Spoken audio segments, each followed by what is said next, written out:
নমস্কার বন্ধুরা, দিশানের রান্নাঘরে সবাইকে স্বাগত। আশা করছি আপনারা সকলেই ভালো আছেন। আজকে একটা নতুন রেসিপি আপনাদের সঙ্গে শেয়ার করতে চলে এসেছি।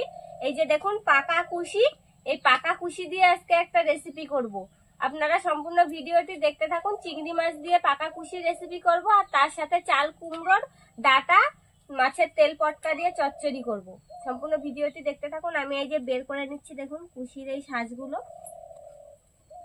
আপনারা তো কুশি খেয়েছেন, এই পাকা কুশি কখনো খেয়েছেন?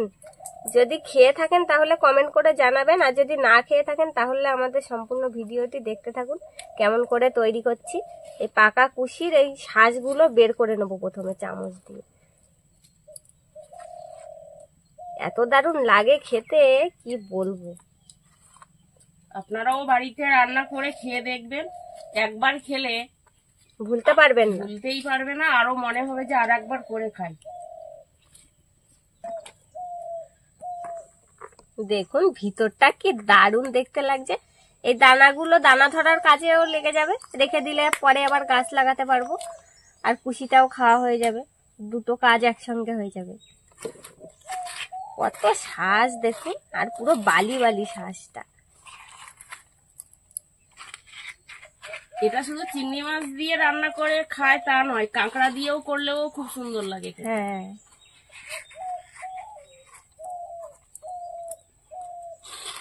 প্রচুর শাঁস হয়েছে কুশিগুলো। কুশি কাঁচা অবস্থায়ও খাওয়া যাচ্ছে, কুশি পেকে গেলেও খাওয়া যাচ্ছে। কুশির কোনো জিনিসই মানে ফেলে দেওয়া যায় না।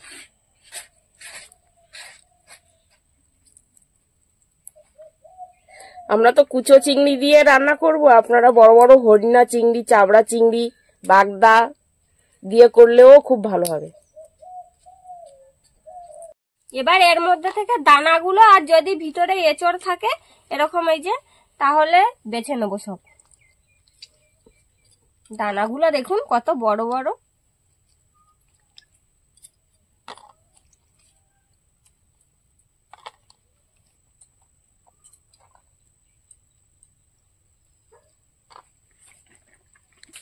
পাকা কুশিগুলো ছাড়িয়ে নিয়েছি। এবার কুশিটা রান্না করার জন্য আমি পেঁয়াজ রসুন কেটে নেব। আর এদিকে আমি লবণ হলুদ দিয়ে চিংড়ি মাছগুলো ভেজে নেব।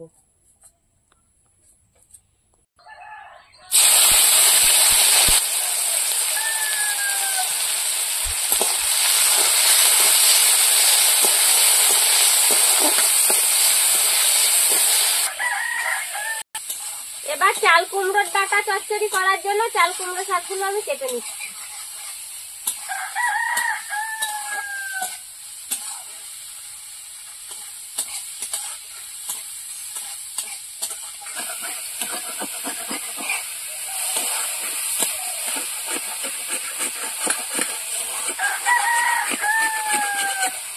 চিংড়ি মাছ ভাজা হয়ে গেছে, তুলে দেবো।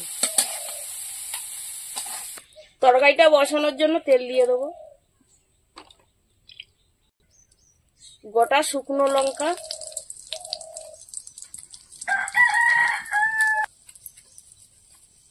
তেজপাতা ফোড়ন, 5 ফোড়ন,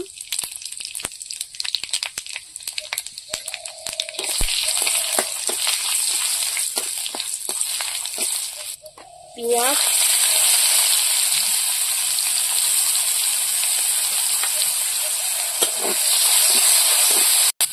পেঁয়াজটা লাল হয়ে গেছে, এবার রসুন দেবো।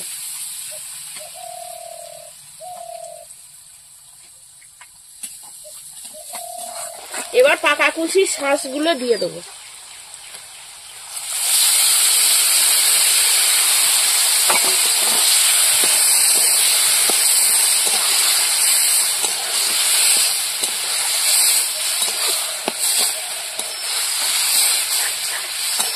এবার ভেজে রাখা চিংড়ি মাছগুলো দিয়ে দেবো।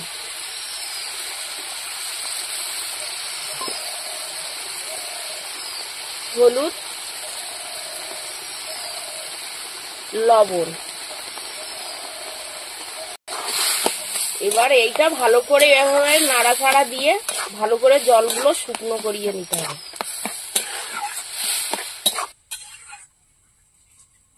দেখুন অনেকটা জল কমে গেছে। এবার এর মধ্যে লঙ্কার গুঁড়ো আর একটু চিনি দিয়ে দেবো।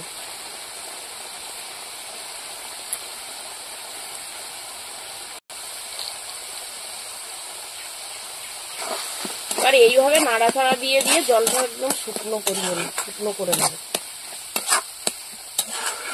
প্রায় হয়ে গেছে শুকনো।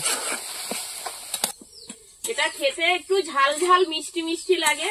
অল্প একটু নিয়ে ভাতে মাখালে ভাতটা পুরো লাল হয়ে যাবে, আর ওই একটুখানি নিয়েই সারা ভাতটাই খাওয়া হয়ে যাবে ভাতে মাখালে। রান্নাটা হয়ে গেছে, এবার জিরের গুঁড়ো ছড়িয়ে দেবো।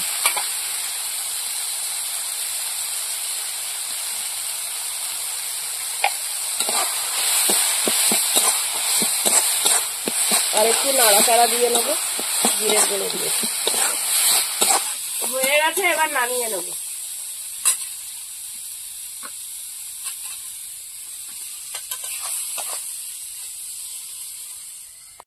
আজকে চাল কুমড়োর ডাঁটা চচ্চড়ি করার জন্য কড়াইতে তেল দিয়ে দেবো।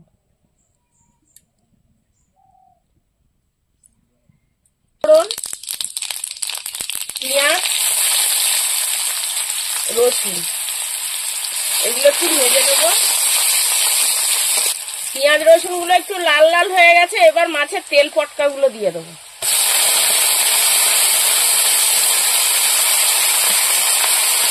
এই পটকা একটু লবণ হলুদ দিয়ে নাড়াচাড়া দিয়ে নেবো।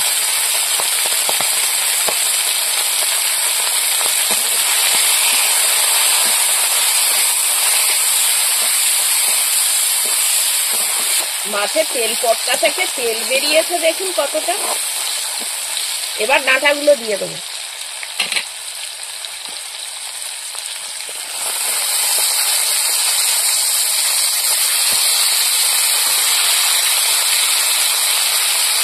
আলু বেগুন দিয়েই ডাঁটা চচ্চড়ি করছি তেল পটকা দিয়ে। ডাঁটার মধ্যে হলুদ লবণ দিয়ে দেবো।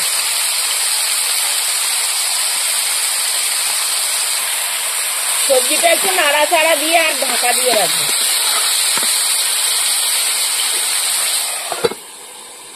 চচ্চড়িটা সেদ্ধ হতে হতে আমি জিরে বেটে নেব।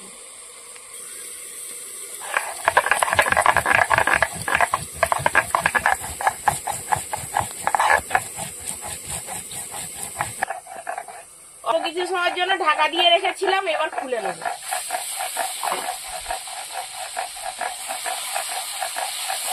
চচ্চড়িতে তেল বেরিয়েছে দেখো, তেল পটকার তেল। কিছুক্ষণ কষিয়ে নিয়েছি, এবার লঙ্কার গুঁড়ো দিয়ে দেবো। তেল বেরিয়েছে দেখুন কেমন।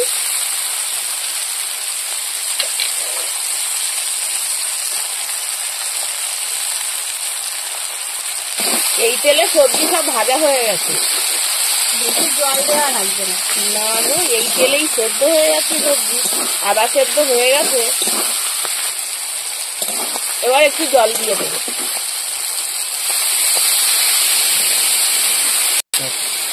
এবার ঢাকা দিয়ে রাখবো, সবজিগুলো সেদ্ধ হয়ে যাবে। বন্ধুরা, এরকম আরো নতুন নতুন রেসিপি দেখতে আমাদের চ্যানেলটিকে সাবস্ক্রাইব করবেন, আর অবশ্যই পাশে থাকা বেল আইকনটি প্রেস করবেন, তাহলে আমরা নতুন কোনো ভিডিও আপলোড করলে নোটিফিকেশন আপনাদের কাছে পৌঁছে যাবে। আর কে কোথা থেকে দেখছেন কমেন্ট করে বলবেন, তাহলে আমরা আরো নতুন নতুন ভিডিও করার আগ্রহ পাবো। এবার ঢাকাটা খুলে নেব। জিরে বাটা দিয়ে দেবো। চচ্চড়িটা যা লাগবে না খেতে, ফাটাফাটি লাগবে। এবার একটু উল্টে পাল্টে নেব।